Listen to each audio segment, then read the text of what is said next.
መጽሐፈ ጥበብ ምዕራፍ 10 ይህች ጥበብ ብቻውን አስቀድሞ የፈጠረ አዳምን ጠበቀችው። ከተፈጠረም በኋላ እንደ አደረቃ ጠበቀችው፣ ከራሱ ኃጢአትም አዳነችው። ፈጽሞ ይገዛ ዘንድ ኃይልንም ሰጠችው። በደለኛ የሚሆን ሰው ከሷ በራቀ ጊዜ ወንድሞቻቸውን ከሚገድሉ ሰዎች ጋር በእግዚአብሔር መዓት ጠፉ። ዳግመኛ ምድር በማያይህ በጠፋች ጊዜ ጥበብ ኖህን አዳነችው፣ በተናቀ እንጨት ዕቃም አሻገረችው። አሕዛብ ወደ ጥማትና ወደ ክፋት ቅመም ተጨልጠው በሄዱ ጊዜ አብርሃምን አመለከተችው። ያለ ነውርና ያለ ነቀፋም ለእግዚአብሔር ቢገዛ ጠበቀችው። በቸርነት የጸና ልጁንም ጠበቀች።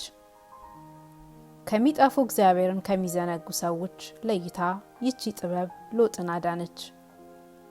በአምስቱ ሀገሮች ላይ እሳት በወረደ ጊዜ በመሸሽ አዳነችው። ለክፋታቸው ምስክር ልትሆን እስከ ዛሬ ድረስ ምድረ በዳ ሆና ስትጤሳለች። ተክሎቿም በጊዜዋ ጊዜ ቢያፍሩ ፍጹማን ያልሆኑ ናቸው። ያላመነች ሰውነትን መታሰቢያ ሆኖ የሚታይ የጨው ደንዲያ ሆና ቆመች። ብእሲተ ሎጥ እለዚህ ትእዛዙን የተላለፉ ናቸውና የበደሉትን በደል መሰወር እንዳልተቻላቸው መጠን ለስንፍናቸው መታሰቢያን በዚህ ዓለም ተው እንጂ እንደ ሰብአ ትካት የደረሰባቸውን መዓት በማወቅ እንደዚያ የጠፉ አይደለም። ጥበብስ የሚያገለግሏትን ሰዎች ከድካም አዳነች። ይህች ከወንድሙ ቁጣ የተነሳ የሸሸ ደግ ሰው ያዕቆብን ወደ ቀና መንገድ መራችው፣ የእግዚአብሔርንም መንግሥት አሳየችው። ሰዋስወ ወርቅ መላእክትንም ማወቅ ሰጠችው። ከድካሙ የተነሳ ብዕሉን አበዛችለት። ከሚጠቅሙት ከሚያበረታቱን ሰዎች ጠበቃ ሆና ቆመችለት። ረዳችው፣ ጠበቀችው። ከጠላቶቹም እንደ አደራ ዕቃ ጠበቀችው።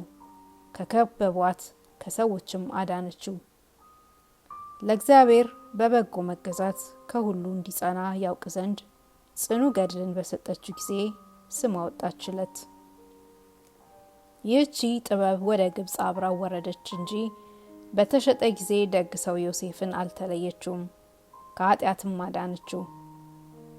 በተበረታቱበት ሰዎች ላይ ግዛትንና የመንግስትን ሹመት እስክታመጣለት ድረስ በታሰረበትም አልተለየችው። የናቁትና ኮብላይ ባሪያ ያሉት የወንድሞቹም ሐሰታቸውን ገለጠባቸው፣ የዓለምንም ሹመት ሰጠችው።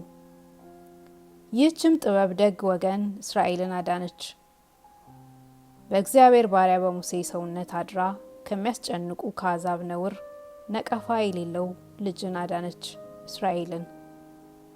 በተአምራትና በአምልኮት ብዙ ነገስታትን ተቀዋወመች፣ የድካማቸውንም ዋጋ ሰጠቻቸው። የተደነቀ መንገድን መራቻቸው፣ በቀን ጥላ ሆነቻቸው። በሌሊትም ስለ ከዋክብት ብርሃን ፈንታ ብርሃን ሆና አበራችላቸው። የተፈራ ባህርንም አሻገረቻቸው፣ በሰፊ ውሃ መካከልም አሳለፈቻቸው። ጠላቶቻቸውን ግን አሰጠመች፣ እስራኤልን ግን ከጥልቅ ባህር አወጣቻቸው። ስለዚህ ነገር እስራኤል እግዚአብሔርን የዘነጉ ግብፃውያንን ማረኩ፣ አቤቱ የከበረ ስምህን አመሰገኑ። ጥበብ የዲዶችን አፍ ገልጣለችና የሕፃናቶችን አንደበት ቀንቶ የሚናገር አድርጋለችና አርበኛ አሸናፊ የምትሆን ስልጣንህንም አንድነት አመሰገኑ።